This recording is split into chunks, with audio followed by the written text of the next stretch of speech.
Welcome. I'm Kinetic Symphony. I hunt down and report on weird and true mysterious stories, from glitches to the paranormal. Would you like even more content? Here's my Patreon. Now onto the stories. Case file number 1214, written by Pause 1993, the day the sun was engulfed by darkness. I was outside talking to my neighbor. Suddenly, it was like someone accidentally flicked the lights off and then back on. It was dark in the middle of the day as far as I could see for just a split second. I thought it was just my brain, but then I saw my neighbor look confused as well. Then her daughter said, "What just happened?" We were all looking in opposite directions, so it was just suddenly dark everywhere. We still talk about it sometimes, no idea what it was. I spent hours on the internet trying to find answers with no success.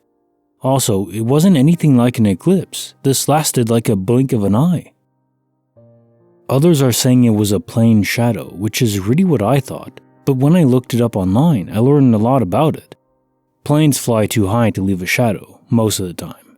I'm not saying it's impossible that it was a plane, but I looked into it extensively at the time and came to the conclusion that it wasn't. It was too long ago now for me to remember anything clearly, or even how I came to that conclusion. I am a very scientific person. I've been literally trained in how to research, and I don't believe in anything remotely supernatural. I'm just telling you what I experienced, and that I didn't find a conclusion. Case notes are file 1214, the day the sun was engulfed by darkness. It is confusing that people would suggest an eclipse. A plane more likely because how quickly it's crossing through the sun, at least from an angle, but it would be a tiny dot at the cruising altitude. You wouldn't even really notice it, unless it was really low, but then you would have heard it. So if it was low enough to cause it, you would have heard it, and if it was high enough to not hear it, you wouldn't have seen it. So it couldn't have been a plane, and obviously it couldn't be the moon. The moon just doesn't fly by the sun in a split second, and then it's gone. Not at all how an eclipse works. So it's neither of those things. Also, lunar eclipses can be predicted to precise minutes, days at least, months in advance. In fact, there's a story about Columbus using his knowledge of celestial bodies to predict the March 1504 lunar eclipse. Apparently, Christopher Columbus induced the inhabitants of Jamaica to continue provisioning him and his hungry men, successfully intimidating them by correctly predicting a total lunar eclipse. So of course the Jamaicans had no knowledge of celestial bodies in space, and thought he was a god, or rather attuned to his god's powers. An easy way to swindle them of food and other provisions. Despicable, yes, but goes to show you how true the adage of knowledge being power really is. In this case, the sun flickering out for a split second is a localized phenomenon. It doesn't happen to a widespread populace, or there'd be news stories about it, a lot of attention in general. When it happens, it's a very local cluster, and in my opinion, it's due to a reset of that localized area's server cluster.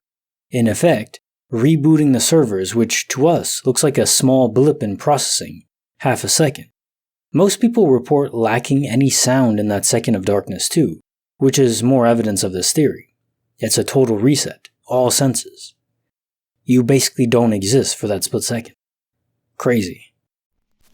Bonus file written by jaytxvo, The Cold Room of Nightmares.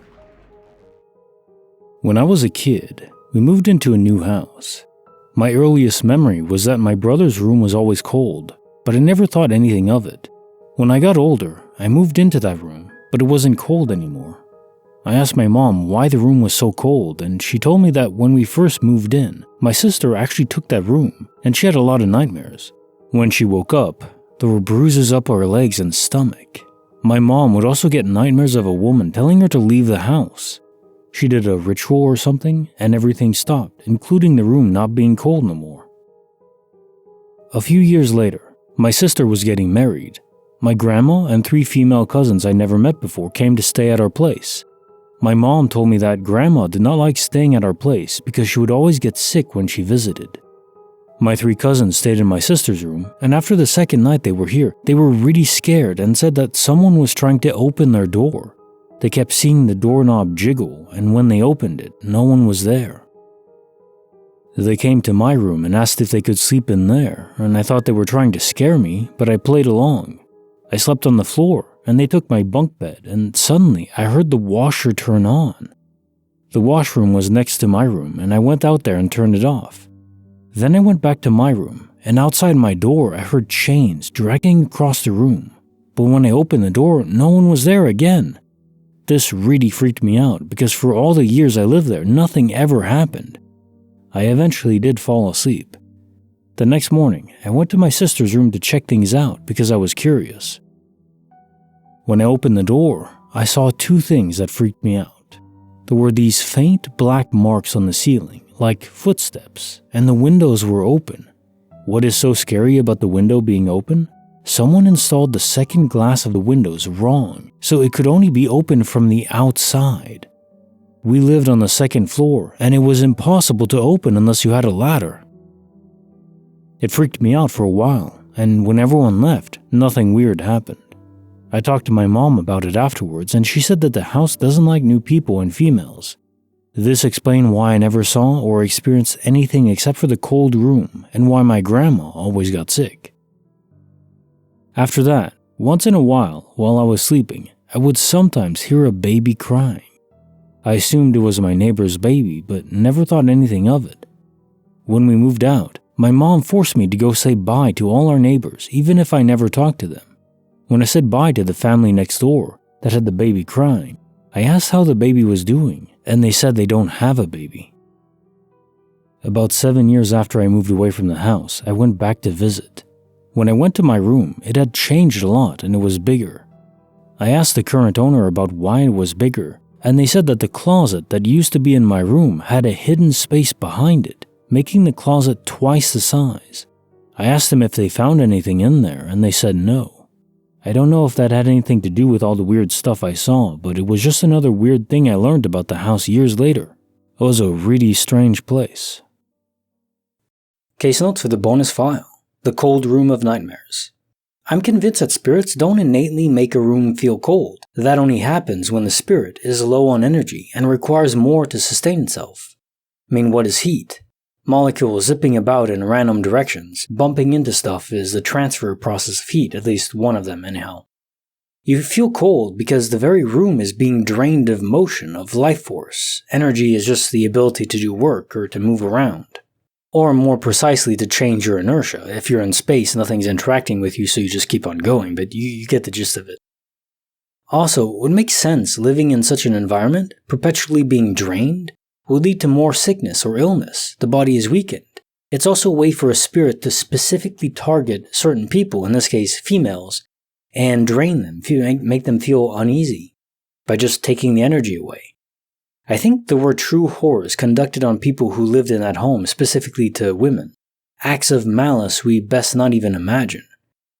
The only good news is, if my theory is true, spirits eventually do fade away, even ones with anger in their hearts. Everything needs energy to do work, regardless of what dimension you're in.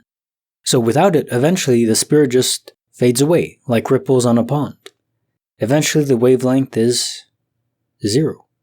And now time for the quote of the day. The only thing that saves us from the bureaucracy is inefficiency. An efficient bureaucracy is the greatest threat to liberty. Eugene McCarthy. Bureaucracy has this effect where it's cold and unmovable. It's not about the individual. It's not about what's actually going on to people. It's about the macro level scale of things and dotting your I's, crossing your T's, and not being liable for anything. It's about removing accountability, in a certain sense of framing it. And it's why it's so dangerous. If it's government or large corporations, whatever it is, there's no way to air your grievances. Would be the best categorization, I think. Like the video, subscribe, hit the bell. Kinetic Symphony, signing off.